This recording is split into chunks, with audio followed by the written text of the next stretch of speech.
जय हिंद बच्चों। आज के इस वीडियो में हम लोग 12वीं कक्षा के भूगोल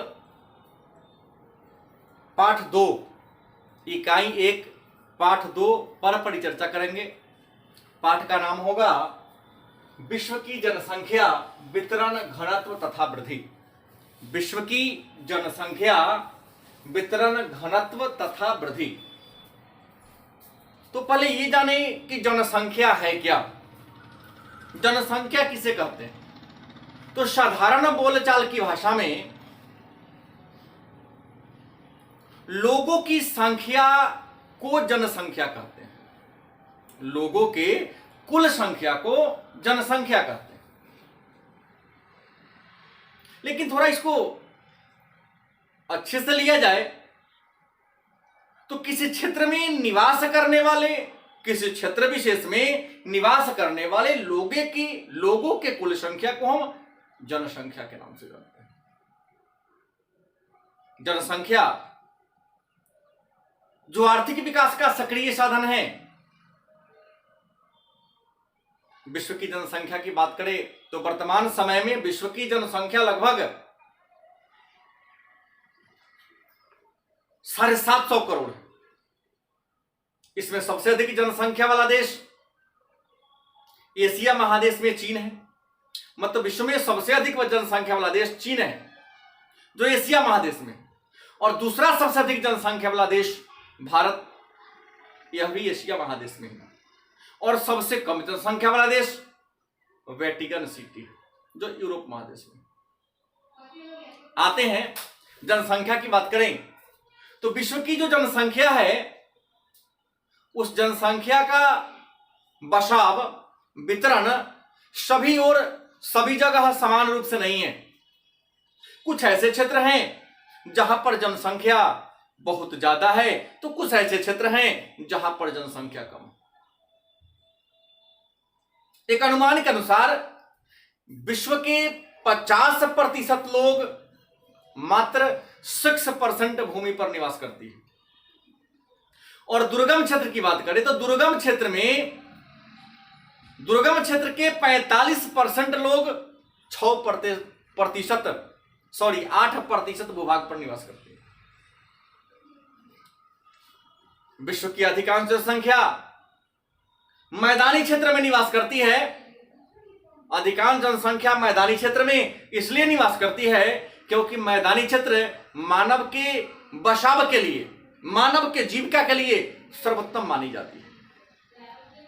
अब बात करते हैं जनसंख्या का विश्व वितरण प्रारूप।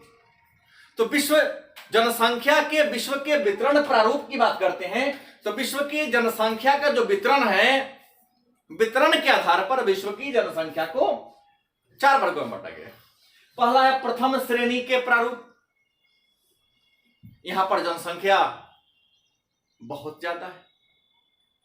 द्वितीय श्रेणी के प्रारूप, तृतीय श्रेणी के प्रारूप, चतुर्थ श्रेणी के प्रारूप। मतलब जनसंख्या के बसाव के आधार पर विश्व की जनसंख्या को 4 वर्गों में वर्गीकृत किया गया है, बांटा गया है। प्रथम श्रेणी के, द्वितीय श्रेणी के, तृतीय श्रेणी के और चतुर्थ श्रेणी के। महादेश 7 हैं। इन 7 महादेश में एक जो महादेश है जो जन्महीन है, वहां पर केवल वैज्ञानिक अनुसंधान ही होते हैं, बचा 6। तो सबसे अधिक जनसंख्या एशिया महादेश में। विश्व की 60% जनसंख्या एशिया महादेश में निवास करती है। इसलिए एशिया महादेश को मानव का घर कहा जाता है। एशिया महादेश में जनसंख्या इसलिए ज्यादा है क्योंकि एशिया महादेश की जो जलवायु है वह मानसूनी है।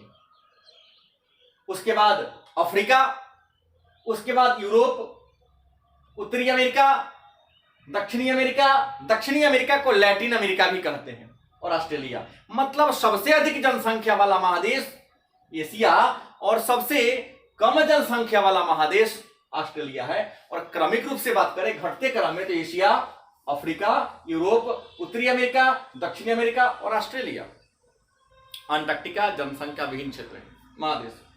अब एशिया की बात करें तो एशिया महादेश में जनसंख्या सबसे ज्यादा है। इसके पीछे वजह यह है कि एशिया महादेश की मिट्टी उपजाऊ है, यहाँ की जलवायु मानसूनी है और एशिया महादेश की अधिकांश जनसंख्या 10 डिग्री से 40 डिग्री उत्तरी अक्षांश के बीच है, क्योंकि यह क्षेत्र मानव के रहने के लिए, उसके जीविका के लिए, उसके व्यापार के लिए सर्वोत्तम है।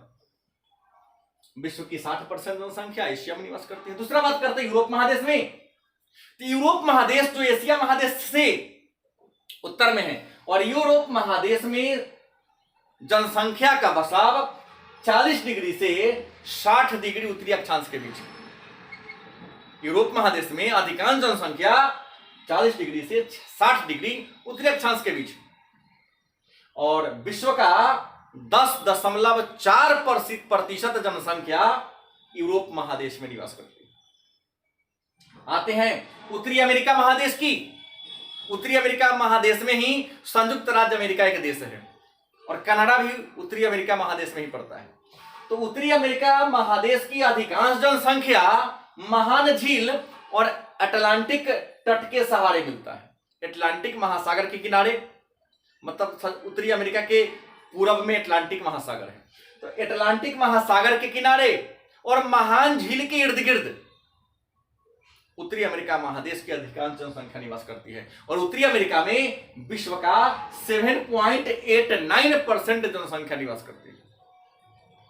उसके बाद बात करें दक्षिणी अमेरिका की। दक्षिणी अमेरिका को लैटिन अमेरिका भी कहते हैं। तो दक्षिणी अमेरिका महादेश की अधिकांश जनसंख्या मैक्सिको और ब्राजील में निवास करती है और विश्व के 5.68% जनसंख्या लैटिन अमेरिका या दक्षिणी अमेरिका में निवास करती है।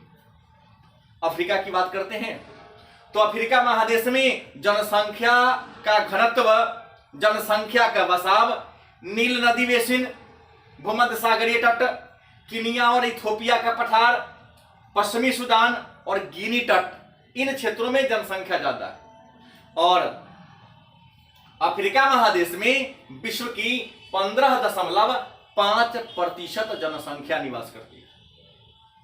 उसके बाद ऑस्ट्रेलिया की बात करें तो ऑस्ट्रेलिया महादेश जो सबसे कम जनसंख्या वाला महादेश है, ऑस्ट्रेलिया महादेश के अधिकांश जनसंख्या दक्षिणी पश्चिमी और दक्षिणी पूर्वी किनारे पर है, क्योंकि ऑस्ट्रेलिया में तो पठार ही पठार है। दक्षिणी पश्चिमी और दक्षिणी पूर्वी जो किनारा है वह थोड़ा सा उपजाऊ है, मानव के रहने के अनुकूल है। विश्व की 0.5% मतलब संसार का आधा % जनसंख्या ऑस्ट्रेलिया महादेश में निवास करती है। अब है जनसंख्या घनत्व और उसका दृष्टिकोण। जनसंख्या घनत्व और उसका दृष्टिकोण। तो जनसंख्या घनत्व क्या है? तो जनसंख्या घनत्व का मतलब होता है 1 वर्ग किलोमीटर क्षेत्र में निवास करने वाले लोगों की संख्या। प्रति वर्ग किलोमीटर क्षेत्र में, मतलब 1 वर्ग किलोमीटर भूमि पर निवास करने वाले, रहने वाले लोगों की कुल संख्या को जनसंख्या घनत्व के नाम से जानते हैं। विश्व की औसत जनसंख्या घनत्व 48 है। संसार में 1 वर्ग किलोमीटर में औसतन 48 लोग निवास करते हैं, लेकिन जनसंख्या घनत्व के आधार पर भी विश्व के सभी देश एक समान नहीं है। सबसे अधिक जनसंख्या घनत्व वाला देश बांग्लादेश है, जहां 1 वर्ग किलोमीटर में 1162 लोग निवास करते हैं। दूसरे स्थान पर भारत है। भारत में 1 वर्ग किलोमीटर में 383 लोग रहते हैं। तीसरे स्थान पर जापान है। जापान में 1 वर्ग किलोमीटर में 338 व्यक्ति रहते हैं और चौथे नंबर पर फिलीपींस है, जहां 1 वर्ग किलोमीटर में 321 लोग रहते हैं। तो जनसंख्या घनत्व के दृष्टिकोण से बड़े देश हैं बांग्लादेश, भारत, जापान और फिलीपींस। विश्व के कुछ अन्य प्रमुख देश की बात करें तो रूस का जनसंख्या घनत्व 8 व्यक्ति प्रति वर्ग किलोमीटर है। तो रूस क्षेत्रफल के दृष्टिकोण से विश्व का सबसे बड़ा देश है। वहां 1 वर्ग किलोमीटर में केवल 8 लोग रहते हैं, मतलब मानव दिखाई नहीं देता है। ब्राजील की बात करें तो 23, अमेरिका की बात करें तो 33 और चीन में 141, पाकिस्तान में 227 और इंग्लैंड में 260। ये जनसंख्या घनत्व का दायरा है। जनसंख्या घनत्व के अन्य दृष्टिकोण में गणितीय घनत्व क्या है? तो कुल देश की कुल जनसंख्या में देश के कुल क्षेत्रफल से भाग देने पर जो भागफल प्राप्त होता है उसे हम जनसंख्या के गणितीय घनत्व के नाम से जानते हैं। देश की कुल जनसंख्या बटा देश का कुल क्षेत्रफल। आर्थिक घनत्व, आर्थिक घनत्व क्या है? तो देश की कुल जनसंख्या, देश की कुल जनसंख्या बटा देश के संपूर्ण संसाधनों का मूल्य। संसाधन मतलब प्राकृतिक संसाधन। देश के कुल जनसंख्या में देश के प्राकृतिक संसाधनों से भाग देने पर जो भागफल प्राप्त होगा वह कायिक आर्थिक घनत्व कहलाएगा। कायिक घनत्व क्या है? कायिक घनत्व मतलब होता है देश की कुल जनसंख्या बटा कृषि योग्य भूमि।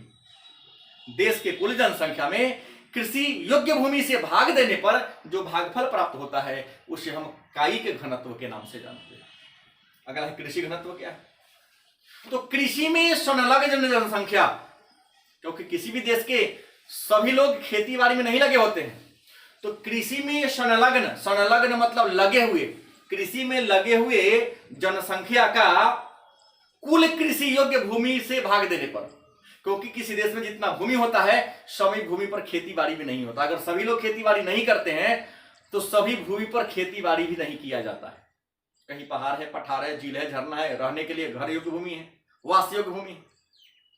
तो कृषि में संलग्न जनसंख्या बटा कुल कृषि योग्य भूमि से भाग देने पर जो भागफल प्राप्त होगा उसे हम कृषि घनत्व के नाम से जानते हैं। जनसंख्या घनत्व के आधार पर विश्व के देशों को 5 वर्गों में बांटा गया है। यहां प्रारूप है, यहां जनसंख्या के घनत्व के आधार पर विश्व के देशों को 5 वर्गों में बांटा गया है।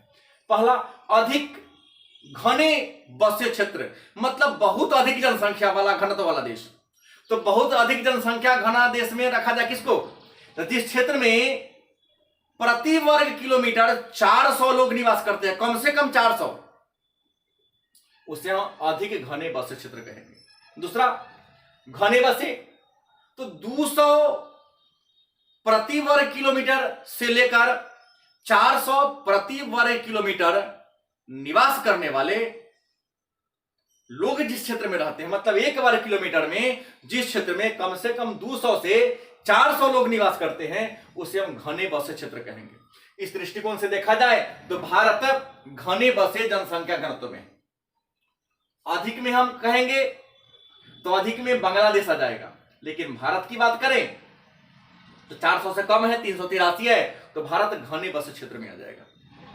मध्यम घनत्व वाला क्षेत्र, तो जिस क्षेत्र में 50 से लेकर 250 लोग प्रति वर्ग किलोमीटर में रहते हैं उसे मध्यम जनसंख्या घनत्व वाला देश कहा जाएगा।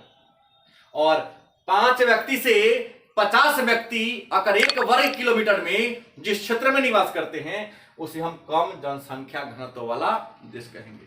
और जिस क्षेत्र में लोग हैं ही नहीं, भूमि है लेकिन वहां की भूमि इतनी पथरीली है, इतनी बर्फीली है, वहां इतना ठंडी पड़ती है कि मानव वहां रह नहीं सकता है, वृक्ष भी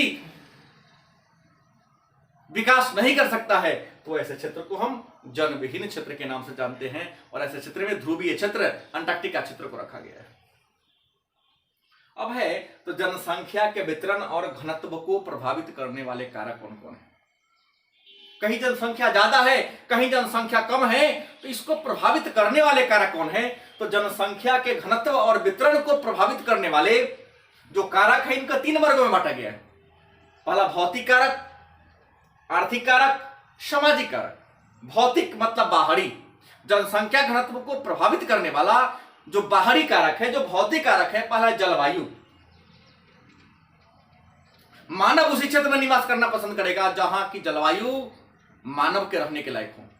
तो जहां समशीतोष्ण जलवायु होगा वहां जनसंख्या का घनत्व ज्यादा होगा, लेकिन जहां की शीत जलवायु होगी या जहां की उष्ण जलवायु होगी, क्योंकि अधिक गर्मी भी मानव बर्दाश्त नहीं कर सकता है और बहुत ज्यादा ठंडी भी मानव बर्दाश्त नहीं कर सकता है, तो शीत जलवायु और उष्ण जलवायु में जनसंख्या घनत्व कम होता है, और शीतोष्ण जो जलवायु का क्षेत्र होता है वहां जनसंख्या घनत्व ज्यादा होता है। तो जलवायु जनसंख्या घनत्व को प्रभावित करने वाला पहला कारक है। भौतिक कारक ऊंचावच, ऊंचावच का मतलब तो ऊंचाई और निचाई। मानव के रहने के लिए, खेतीबाड़ी करने के लिए, कल कारखाना को लगाने के लिए समतल भूमि चाहिए। उबड़ खाबड़ भूमि, पहाड़ पठार पर जीवन यापन संभव नहीं। तो ऊंचावच भी जनसंख्या घनत्व को प्रभावित करने वाला एक भौतिक कारक है। देखा जाए तो विश्व की 90% जनसंख्या मैदानी क्षेत्र में निवास करती है और पहाड़ और पठार पर विश्व की 10% जनसंख्या ही निवास करती है। भूमि की उर्वरा शक्ति, भूमि की उर्वरा शक्ति मतलब उपजने की प्रवृत्ति भी जनसंख्या घनत्व को या वितरण को प्रभावित करने वाला भौतिक कारक है। जिस क्षेत्र की मिट्टी ज्यादा उपजाऊ है वहां जनसंख्या का घनत्व ज्यादा है, और जिस क्षेत्र में मिट्टी उपजाऊ कम है वहां जनसंख्या का घनत्व भी कम देखने को मिलता है। आर्थिक कारण में जनसंख्या घनत्व को प्रभावित करने वाला आर्थिक कारण है आखेट और लकड़ी काटना। आखेट का मतलब होता है शिकार। कुछ ऐसा समाज है जो आज भी अपने जीविका के लिए शिकार करता है, तो वह वहीं रहेगा जहां उसके शिकार करने के लिए व्यवस्था हो। पशुपालन, पशुपालने के लिए चारागाह भूमि चाहिए, तो पशुपालन भी जनसंख्या के घनत्व को प्रभावित करने वाला आर्थिक कारक है। कृषि मतलब खेतीबाड़ी के लायक है जलवायु, खेतीबाड़ी के लायक मिट्टी।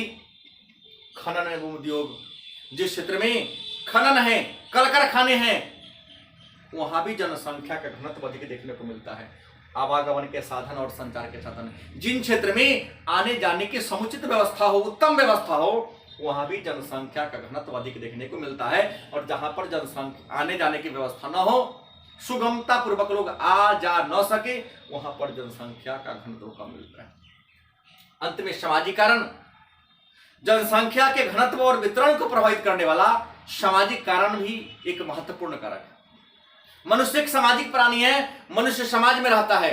भारत में, बांग्लादेश में जनसंख्या का घनत्व इसलिए ज्यादा है क्योंकि भारत में संयुक्त परिवार की परंपरा है। लोग गांव में निवास करते हैं, एक ही छत के नीचे कई पीढ़ी के लोग रहते हैं।